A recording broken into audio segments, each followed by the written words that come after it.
Well, hello again. Welcome to Weathersfield Proctor Library Storytime. I'm Glenna Coleman, Youth Services Librarian, and this is our Library Bear. Come to hear some stories with you. Tonight's stories, the theme is going to be stories about night and day. And we're going to start with night. So our first story for you is called Owl Moon. This is written by Jane Yolen, and it is illustrated by John Schoenherr.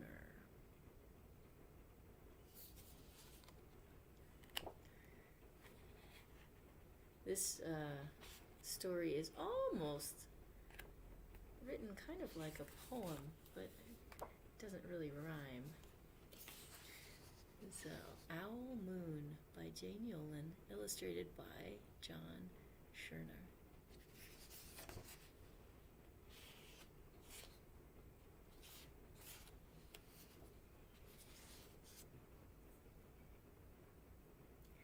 It was late one winter night, long past my bedtime, when Pa and I went owling. There was no wind, the trees stood still as giant statues, and the moon was so bright the sky seemed to shine.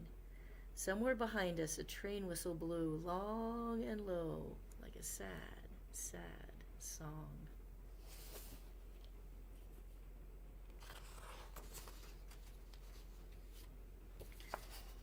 I could hear it through the woolen cap Pa had pulled down over my ears. Yeah, I'm just going to get a little more comfortable here. A farm dog answered the train, and then a second dog joined in. They sang out, trains and dogs, for a real long time, and when their voices faded away, it was as quiet as a dream. We walked on toward the woods, Pa and I.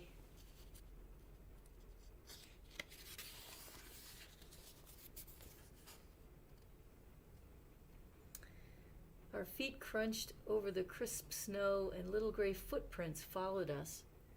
Pa made a long shadow, but mine was short and round.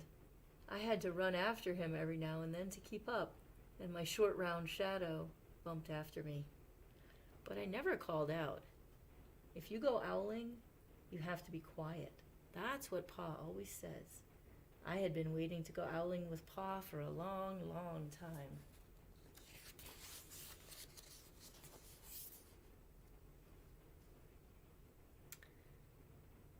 We reached the line of pine trees, black and pointy against the sky, and Pa held up his hand. I stopped right where I was and waited. He looked up, as if searching the stars, as if reading a map up there. The moon made his face into a silver mask. Then he called, "Hoo hoo hoo hoo hoo," the sound of a great horned owl. "Hoo hoo hoo hoo."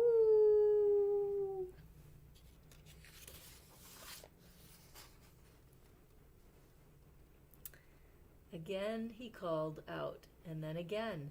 After each call he was silent, and for a moment we both listened. But there was no answer. Pa shrugged, and I shrugged. I was not disappointed. My brothers all said, sometimes there's an owl, and sometimes there isn't.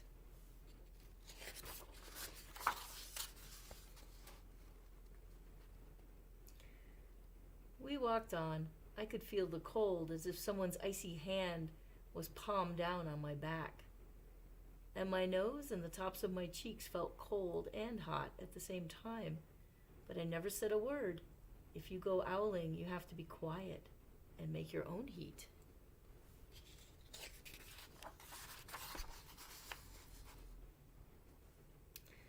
We went into the woods. The shadows were the blackest things I had ever seen.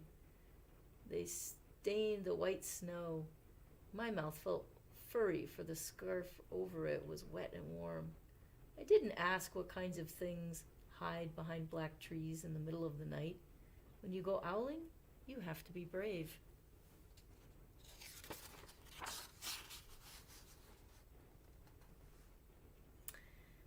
Then we came to a clearing in the dark woods. The moon was high above us. It seemed to fit exactly over the center of the clearing, and the snow below it was whiter than the milk in a cereal bowl.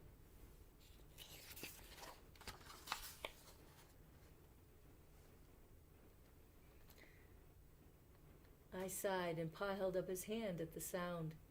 I put my mittens over the scarf over my mouth, and I listened hard. And then Pa called, "Hoo-hoo, hoo-hoo-hoo-hoo, hoo-hoo, hoo-hoo-hoo-hoo." I listened and looked so hard my ears hurt, and my eyes got cloudy with the cold. Pa raised his face to call out again, but before he could open his mouth, an echo came threading its way through the trees. Hoo-hoo, hoo-hoo-hoo-hoo.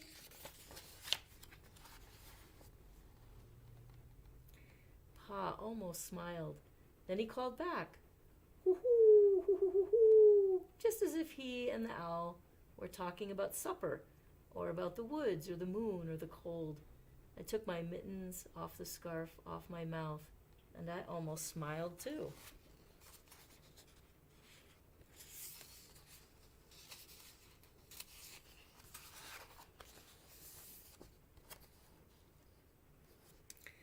The owl's calls came closer from high up in the trees on the edge of the meadow. Nothing in the meadow moved. All of a sudden, an owl shadow, part of the big tree shadow, lifted off and flew right over us.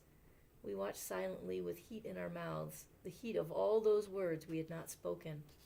The shadow hooted again.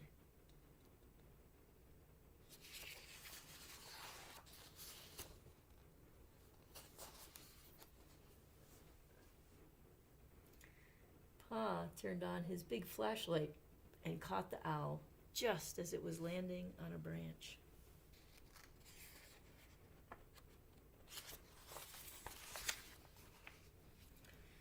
For 1 minute, 3 minutes, maybe even 100 minutes, we stared at one another.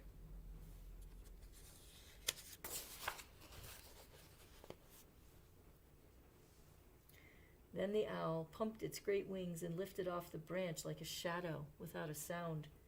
"Time to go home," Pa said to me. I knew then I could talk. I could even laugh out loud. But I was a shadow as we walked home.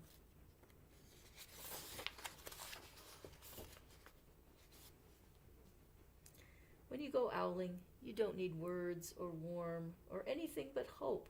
That's what Pa says. The kind of hope that flies on silent wings under a shining owl moon. Well, I hope you enjoyed Owl Moon by Jane Yolen, with illustrations by John Schoenherr. I hope I'm pronouncing his last name right. So that was a story about night. This is a story about day. It's called Why the Sun and the Moon Live in the Sky. And this story is by Elphinstone Dayrell, and it has illustrations by Blair Lent. So there's the sun. And there's the moon. All right. We've got a little bit of a glare there, don't we? Why the sun and the moon live in the sky. An African folktale by Elphinstone Dayrell, with illustrations by, just check again, Blair Lent.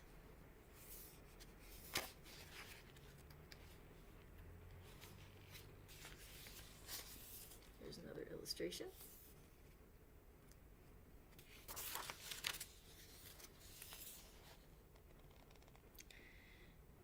Many years ago, the sun and water were great friends, and both lived on the earth together. The sun very often used to visit the water, but the water never returned his visits. At last the sun asked the water why it was that he never came to see him in his house. The water replied, the sun's house was not big enough, and that if he came with his people, he would drive the sun out.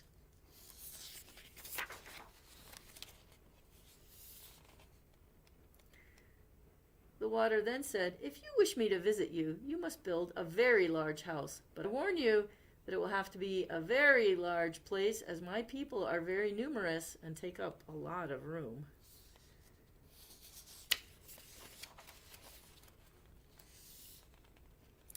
The sun promised to build a very large house, and soon afterwards he returned to his wife, the moon, who greeted him with a broad smile.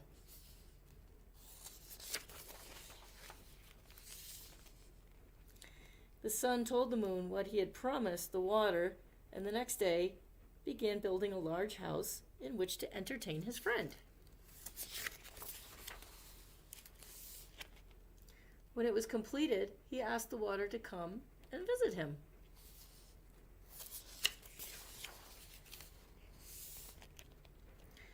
When the water arrived, one of his people called out to the sun and asked him whether it would be safe for the water to enter. And the sun answered, "Yes, tell my friend to come in."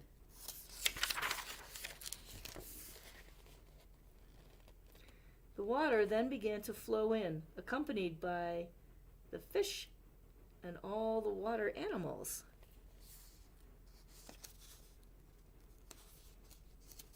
I wonder if you can see where this is going.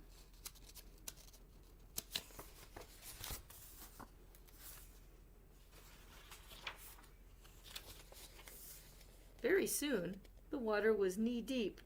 So he asked the sun if it was still safe, and the sun again said yes. So more of them came in.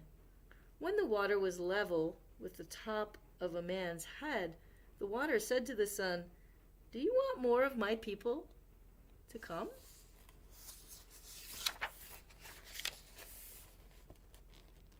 And the sun and the moon both answered yes, not knowing any better. So the water's people flowed on until the sun and the moon had to perch themselves on top of the roof.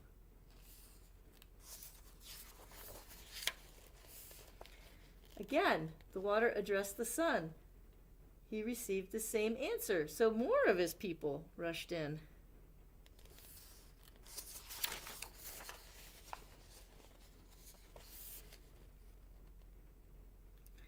The water very soon overflowed the top of the roof, and the sun and moon were forced to go up into the sky, where they have remained ever since.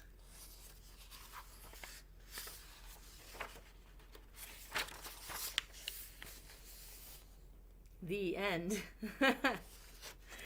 Well, I guess they didn't bargain on having so much water.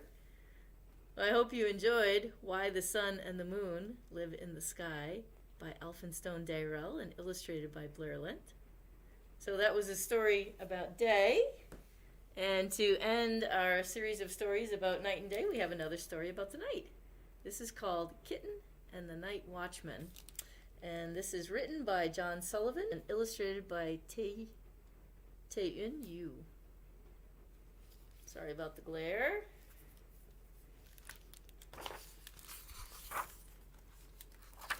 Kitten and the Night Watchman by John Sullivan, illustrated by Taeeun Lee.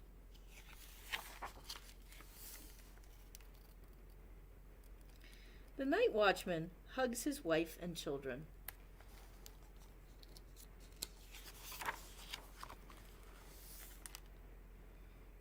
And drives to work.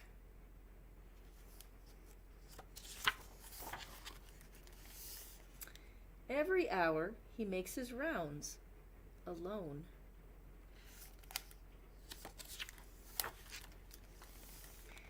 He checks the doors. He checks the workshop. He walks past the vehicles in need of repair. Kitty, kitty, kitty. He surprised a killdeer. That's a kind of bird. Stars twinkle. The full moon shines like an old friend. He thinks of his boy and girl, safe asleep at home. Meow. Back again? He asks. Oh, that rain is getting a little bit louder, isn't it? Garbage trucks line up like circus elephants.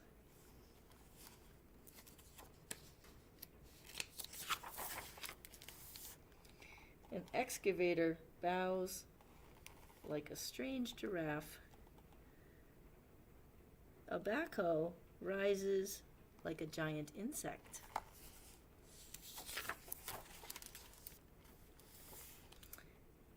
A jet glows in the night sky, and all is quiet again.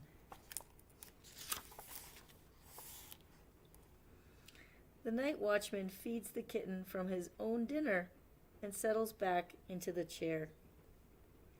The kitten tickles his nose with her whiskers.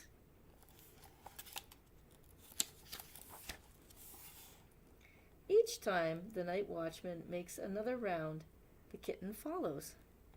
A crane fly looks like a huge mosquito. A beetle bumps against the yard light. Peet, peet, peet. A nighthawk calls out.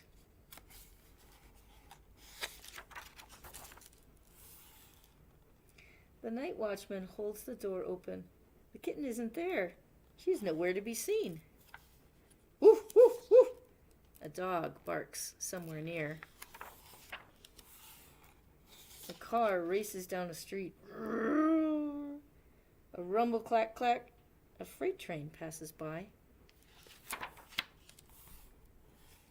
The night watchman sits at his desk. He's too worried to read. He catches a moth. It's soft and gentle. He carries it outside. Where have you been, kitty? The moon travels across the sky. The hour hand circles the clock. The night watchman and the kitten work through the night. Excuse me. Bird songs sprinkle the air. It's time for the night watchman to drive home. But this time, he is not alone. Come along, kitty. I know a boy and a girl who will want to give you a name.